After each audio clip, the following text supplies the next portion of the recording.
Hello friends, मैं L R. Kumawat, प्रवक्ता mechanical R S. Engineering, government Ramchandra Khetan polytechnic college, Jaipur. आज मैं आपको बेसिक रेफ्रिजरेशन MR 201 का topic number 1 introduction of refrigeration के सब topic heat engine, heat pump and refrigerator के बारे में बताऊंगा। जैसा कि अपन पहले पढ़ चुके हैं, डेफिनेशन ऑफ रेफ्रिजरेशन की डेफिनेशन क्या होती है, इसकी एप्लीकेशन क्या है और कौन कौन से मेथड्स हैं जिससे कि रेफ्रिजरेशन उत्पन्न किया जा सकता है या रेफ्रिजरेशन इफेक्ट प्रोड्यूस किया जाता है, वो कौन कौन से मेथड्स हैं उनके बारे में अपन ने पिछली क्लासों में डिटेल से स्टडी करेंगे। आज अपन जो हीट इंजन, हीट पंप और रेफ्रिजरेटर है, इनके बारे में बात करेंगे। इनमें बेसिकली क्या अंतर है और किस प्रिंसिपल पे काम करते हैं, इसके बारे में बात करेंगे अपन। तो सबसे पहले अपन बात करते हैं हीट इंजन की। हीट इंजन होता क्या है? देखो, सेकेंड लॉ ऑफ थर्मोडायनेमिक्स मैंने शुरू में बताया था आपको थोड़ा सा उसके बारे में। इस सेकेंड लॉ ऑफ थर्मोडायनेमिक्स ये कहता है कि ऐसी कोई भी मशीन उत्पन्न नहीं की जा सकती जिसको हीट दी जाए और वो 100% उसको वर्क में कन्वर्ट कर दें।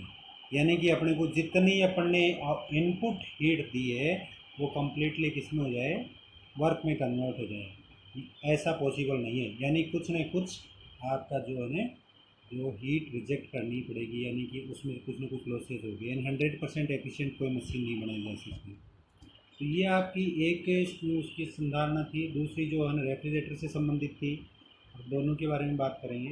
तो पहले हीट इंजन क्या होता है। देखो, हीट इंजन की बात करें तो वो सभी इंजन जिसमें हीट एनर्जी सप्लाई की जाती है और अपने को बदले में वर्क प्राप्त होता है, और कुछ हीट जो है ना एटमॉस्फेयर में रिजेक्ट कर दी जाती है। जो हीट सप्लाई की जाती है वो आपकी हाई टेम्परेचर की हीट होती है। जैसा कि एग्जाम्पल के रूप में आपके जितने भी इंजन हैं, जैसे मोटरसाइकिल का, कार का, जो अपने पानी का इंजन लगाते हैं, वो सारे इंजन जिनमें कि अपन हीट सप्लाई करते हैं, आउटपुट में अपने को मैकेनिकल वर्क प्राप्त होता है। जैसा कि आप मोटरसाइकिल की बात करें तो मोटरसाइकिल में इनपुट के रूप में आप पेट्रोल उसमें डालते हो। पेट्रोल आपका अंदर दहन होता है, जलता है। जलने से बहुत ज़्यादा हीट जो है ना पेट्रोल की वो लिबरेट होती है, और उस हीट से जो है आपकी शाफ्ट चलती है। ये आप थर्मोडायनेमिक्स में पढ़ोगे सभी चीज़ें। शाफ्ट रोटेट करती है और जिसके कारण से अपने को वर्क प्राप्त होता है। तो इस तरह से कुछ वर्क प्राप्त होता है, और कुछ हीट जो है ना रिजेक्ट होती है। जैसे साइलेंसर से कुछ हीट आपकी मिलेगी, जो इंजन गर्म हो जाता है तो उसकी हीट, वहाँ से भी हीट आपकी निकल रही होगी। तो ये सारी जो हीट जो आपकी बिना काम किए हुए निकल जाती है, that is the heat rejected. तो ये आपका होता है हीट इंजन। हीट इंजन में जो है इनपुट जो है एनर्जी दी जाती है, हीट एनर्जी दी जाती है, और आउटपुट में अपने को वर्क प्राप्त होता है। तो this is the heat engine.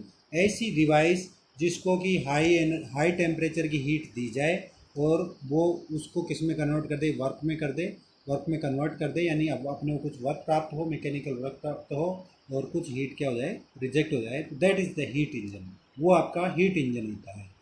आजकल जितने भी आपके पेट्रोल, डीजल, CNG, इनसे जितने भी ये जो आपके उसका चलते हैं वो सारे हीट इंजन हैं।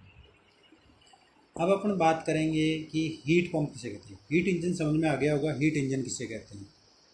अब बात करेंगे हीट पंप की।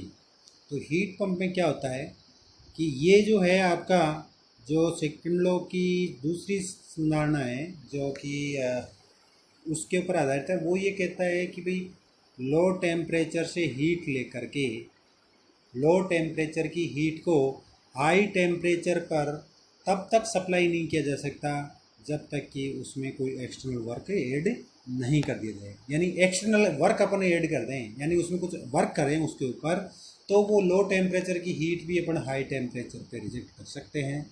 तो इस जो है आपकी स्टेटमेंट है, जो आपका सेकंड लॉ का स्टेटमेंट है, जो उसके आधार पे आपका हीट पंप और रेफ्रिजरेटर चलता है। तो हीट पंप क्या होता है और रेफ्रिजरेटर क्या होता है। देखो, कोई भी हीट जो है अपने को कूलिंग के लिए भी वहाँ से निकालनी होती है। किसी जगह को अपने को ठंडा करना है, यानी कि उसका टेम्परेचर एटमॉस्फेयर के टेम्परेचर से कम करना है, तो वहाँ से अपन हीट को एब्जॉर्ब करेंगे, यानी वो लो टेम्परेचर की हीट होगी, उस रूम का टेम्परेचर कम हो जाएगा, फिर भी अपने को कंटिन्यूसली वहाँ से हीट को क्या करना है, एब्जॉर्ब करना है। यानी लो टेम्परेचर की हीट को एब्जॉर्ब करना है, उसको उस पर वर्क करना है और उसको एटमॉस्फेयर में हाई टेम्परेचर पे रिजेक्ट कर देना है। वो तो हो गई कूलिंग पर्पज़ के लिए। अब यदि अपने को जैसे मान लो कि सर्दियों के टाइम होता है, यहाँ सर्दियाँ कम पड़ती है, लेकिन जहाँ पर टेम्परेचर बहुत डाउन जाता है वहाँ पर किसी स्पेस को गर्म करना होता है, तब भी अपन ये सिस्टम काम में ले सकते हैं। यानी एटमॉस्फेयर से लो टेम्परेचर, यानी बाहर का टेम्परेचर मान लो जैसे है 2 डिग्री सेंटीग्रेड या 1 डिग्री सेंटीग्रेड या 0 डिग्री से जो भी है टेम्परेचर मान लो, और अंदर का टेम्परेचर अपने को मेंटेन करना है 20 डिग्री सेंटीग्रेड, 20 डिग्री या 25 डिग्री सेंटीग्रेड मान लो, यानी कि एटमॉस्फेयर से ज़्यादा टेम्परेचर अंदर का मेंटेन करना है।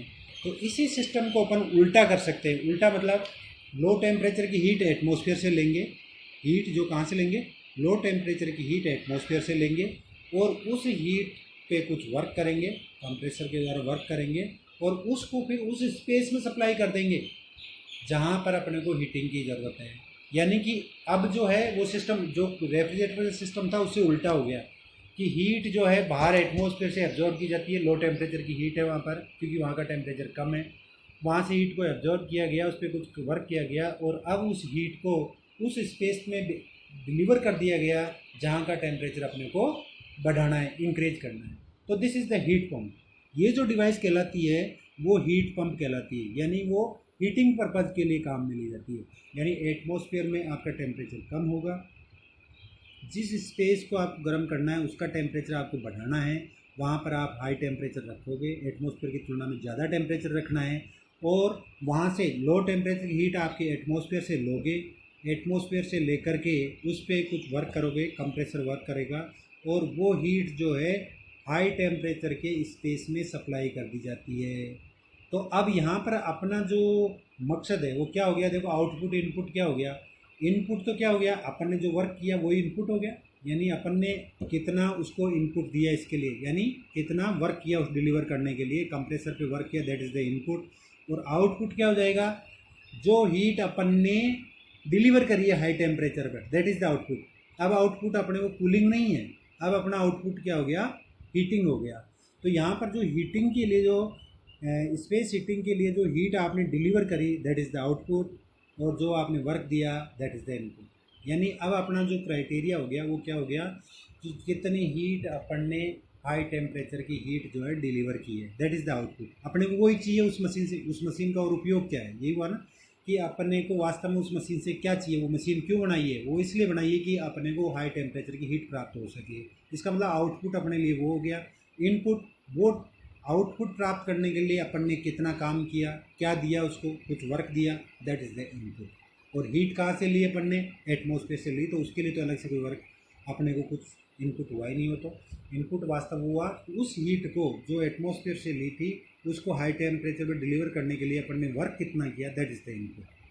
तो और हीट इंजन में आउटपुट क्या हुआ कि अपने को वर्क प्राप्त करना था, मैकेनिकल वर्क प्राप्त करना था, that is the output. Input क्या हुआ, हीट एनर्जी, जो हीट एनर्जी पेट्रोल, डीजल या फिर आपकी सीएनजी जो भी जिस फॉर्म में आपने सप्लाई की, दैट इज़ द इनपुट। तो ये आपका हीट पंप कहलाता है। Then refrigerator. रेफ्रिजरेटर क्या होगा, जस्ट इसका उल्टा, हीट पंप का उल्टा। कि अब रेफ्रिजरेटर किस काम में लिया जाता है, किसी स्पेस का टेम्परेचर अपने आसपास के एटमॉस्फेयर से कम करना और उसको बनाए रखना, that is the refrigeration process. तो रेफ्रिजरेटर क्या करेगा, किसी स्पेस का टेम्परेचर एटमॉस्फेयर के टेम्परेचर से, अपने आसपास के एटमॉस्फेयर के टेम्परेचर से कम करता है और उसको बनाए रखता है, दैट इज़ द रेफ्रिजरेटर। तो अब रेफ्रिजरेटर के लिए एक अपना क्या इनपुट हुआ और क्या आउटपुट हुआ। देखो हीट कहाँ से अवशोषित करनी है या कहाँ से एब्जॉर्ब करनी है, जिस स्पेस को ठंडा करना है वहाँ से हीट एब्जॉर्ब करेगा, और वो लो टेम्परेचर की हीट होगी। कैसी होगी, लो टेम्परेचर की हीट होगी, वहाँ से हीट एब्जॉर्ब करेगा, उस पर कुछ वर्क करके अपन उसको हाई टेम्परेचर, एटमॉस्फेयर का जो हाई टेम्परेचर है वहाँ पर उस हीट को अपन डिलीवर कर देंगे। तो अपना इंटरेस्ट की क्या चीज़ हो गई, अपने को क्या चाहिए इस मशीन से, अपने को ये चाहिए कि वो उस स्पेस से ज़्यादा हीट एब्जॉर्ब करे, उस स्पेस को ठंडा करे। अपना ये मकसद है। वो ठंडा कब होगा? जब वहाँ से हीट को एब्जॉर्ब करेंगे।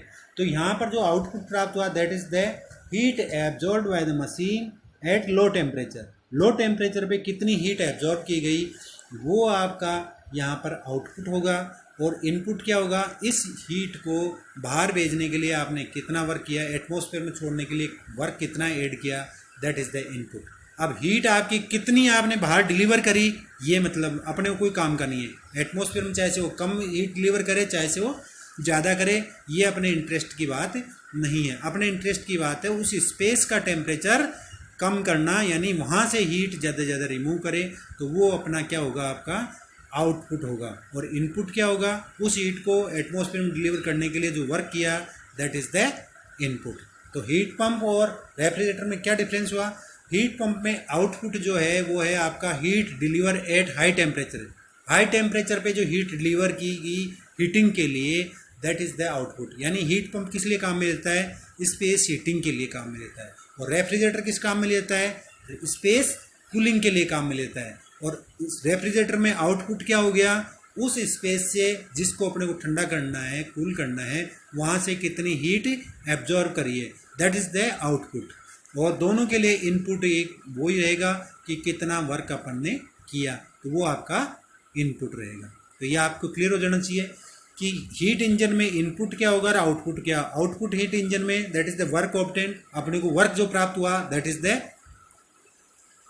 The output. और इनपुट क्या होगा? उस वर्क को प्राप्त करने के लिए अपन ने कितनी हाई टेम्परेचर की हीट उसको दी है, यानी कि पेट्रोल डीजल जो भी सीएनजी है उसके रूप में अपन ने कितनी हीट उसको दी है। तो वो क्या कहलाएगा? आपका हीट पंप, हीट इंजन कहलाएगा, जिसमें मैकेनिकल एनर्जी अपने को प्राप्त हो रही है। और अपना पर्पज भी मैकेनिकल एनर्जी प्राप्त करना होता है। Mechanical energy in the output और input is the heat energy. Heat pump में क्या होगा? हीट एनर्जी में जो है ना, heat delivered at high temperature will be the output. Output क्या होगा? हाई टेम्परेचर पे कितनी हीट डिलीवर की है उस स्पेस को गर्म करने के लिए, दैट इज़ द आउटपुट। और इनपुट क्या होगा? जितना आपने वर्क उसमें ऐड किया है, that is the input. Then refrigerator में जस्ट उल्टा होगा कि वहाँ जिस स्पेस को ठंडा करना है वहाँ से कितनी हीट एब्जॉर्ब करी, दैट इज़ द आउटपुट। और कितनी वर्क उसमें ऐड किया, दैट इज़ द इनपुट। तो ये आपका हीट इंजन, हीट पंप और रेफ्रिजरेटर का कंसेप्ट है। इसको आप इस डायग्राम से और समझ सकते हैं अच्छी तरह से। देखिए इसमें आपका ये आपके हीट पंप, हीट इंजन और रेफ्रिजरेटर है। पहला अपन बात कर रहे हैं दैट इज़ द, देखो सब में जो है ना, जो ऊपर का पोर्शन दे रखा है वो हाई टेम्परेचर की हीट है, वो जो है आपकी हाई टेम्परेचर की हीट है। नीचे दे रखा है वो लो टेम्परेचर की हीट है। और बीच में जो है आपकी ये मशीन है जो या तो वर्क लेगी या वर्क आउटपुट के रूप में देगी। अपन ये मान के चलते हैं कि अपन ने जो हाई टेम्परेचर की हीट है उसको सबके लिए Q2 मान लिया है, लो टेम्परेचर की हीट है उसको Q1 मान लिया गया है, और वर्क को अपन ने W मान लिया गया है। हाई टेम्परेचर T2 और लो टेम्परेचर T1, यानी T1 जो है वो T2 से कम है, यानी T1 is less than T2, यानी T2 ज़्यादा है और T1 कम है। ये टेम्परेचर लिमिट दे रखी है। अब जब ये हीट इंजन की बात करेंगे तो क्या होगा कि हाई टेम्परेचर की हीट मशीन को दी जाती है। देखिए आप, Q2 heat given to machine ई मशीन को दी जा रही है। पहला नंबर का जो है आपका हीट इंजन है, दूसरा हीट पंप है और तीसरा आपका रेफ्रिजरेटर है। E is engine, H is heat pump, R is refrigerator. ये तीन मशीन्स हैं। इनमें क्या हो रहा है? देखो इंजन को क्या किया जाता है? हाई टेम्परेचर की हीट दी जाती है, हाई टेम्परेचर की हीट दी जाती है, उसमें से कुछ अपने को वर्क प्राप्त होता है और कुछ जो हीट Q1 कुछ वर्क प्राप्त होता है दैट इज ए W, और कुछ हीट जो है उसमें से कहाँ छोड़ दी जाती है? एटमॉस्फेयर में छोड़ दी जाती है, दैट इज द Q1। और जो एनर्जी बैलेंस की बात करें, अपन एनर्जी कंजर्वेशन की बात करें तो Q1 plus W equal to Q2, यानी जो Q2 हीट सप्लाई की गई है वो किसके बराबर होगी? कुछ वर्क में कन्वर्ट हो गई और कुछ एटमॉस्फेयर में रिजेक्ट हो गई, यानी इन दोनों का टोटल W और Q1 का टोटल किसके बराबर हो जाना चाहिए?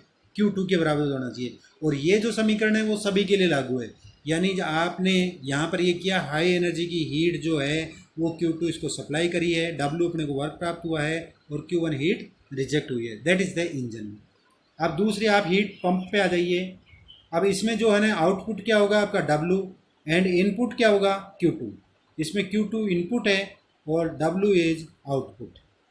नाउ हीट पंप की बात करें, हीट पंप में जस्ट उल्टा होगा कि ये एटमॉस्फेयर है, लो टेम्परेचर की हीट है। यहाँ पर लो टेम्परेचर की हीट जो है ना Q1 ये हीट पंप आपका एब्जॉर्व करेगा। लो टेम्परेचर की हीट इसको दी जाती है। लो टेम्परेचर कौन है? एटमॉस्फेयर। ये देखिए आप क्या है, एटमॉस्फेयर है। एटमॉस्फेयर से Q1 हीट एब्जॉर्व करेगा हीट पंप, और इस पर अगेन अपन W वर्क करेंगे।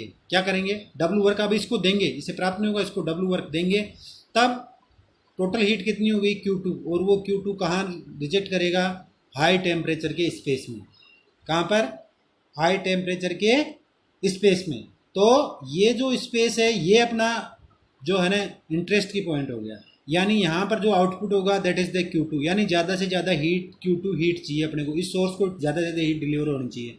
तो यहाँ पर जो आउटपुट हो गया that is the Q2, input हो गया W। इसके लिए अपन ने कितना वर्क किया? W। और समीकरण वही रहेगा Q1 + W, यानी ये दोनों जो दी गई है हीट पंप को उतनी की उतनी क्या हो जानी चाहिए? रिजेक्ट हो जानी चाहिए। यानी सिस्टम अपने आप में कोई ही एनर्जी रखता नहीं है, तो जितनी एनर्जी इसको दी गई उतनी की उतनी उसने वापस दे दी। तो यानी W वर्क के रूप में एनर्जी दी गई, Q1 यहाँ पर जो है एटमॉस्फेयर से हीट दी गई, और उन दोनों का टोटल जो है Q2 वो आपका स्पेस को डिलीवर कर दिया गया। तो this is the heat pump. यहाँ पर इंटरेस्ट की चीज़ है कि यहाँ पर कितनी हीट Q2 हीट जो है वो कितनी दी गई। तो Q2 is output and W is input. Then refrigerator में भी सेम हीट पंप की तरह ही होता है, यानी कि यहाँ पर उल्टा हो गया। यहाँ पर जो एटमॉस्फेयर से Q1 हीट एटमॉस्फेयर से ली गई थी, यहाँ एटमॉस्फेयर को उल्टा यहाँ कर दिया गया है, हाई टेम्परेचर का बना दिया गया है। और ये जो स्पेस है नीचे, स्पेस जिसमें भी अपने को क्या करनी है? कूलिंग करनी है। यहाँ पर ये रेफ्रिजरेटिंग स्पेस आ गया है नीचे। यहाँ से रेफ्रिजरेटिंग स्पेस से Q1 हीट एब्जॉर्ब करेगा रेफ्रिजरेटर। रेफ्रिजरेटिंग स्पेस से Q1 हीट एब्जॉर्ब करेगा रेफ्रिजरेटर, उसमें W वर्क ऐड करेंगे, और ये पूरी की पूरी Q2 हीट एटमॉस्फेयर में रिजेक्ट कर देगा। Q2 हीट एटमॉस्फेयर में रिजेक्ट कर देगा। तो यहाँ पर इंटरेस्ट की चीज़ क्या होगी अपने को? अपने होगी Q1, यानी Q1 ज़्यादा से ज़्यादा एब्जॉर्ब करे। यानी यहाँ पर आउटपुट हो गया Q1 और इनपुट हो गया W। तो this is the concept of heat engine, heat pump and refrigerator. अब इसके बारे में अपन जो आगे जो है ना इसकी COP के बारे में बात करेंगे, और फिर इन तीनों की COP और परफॉर्मेंस के बारे में कैलकुलेशन करेंगे। तो दिस इज़ आज के लिए इतना ही। Thank you.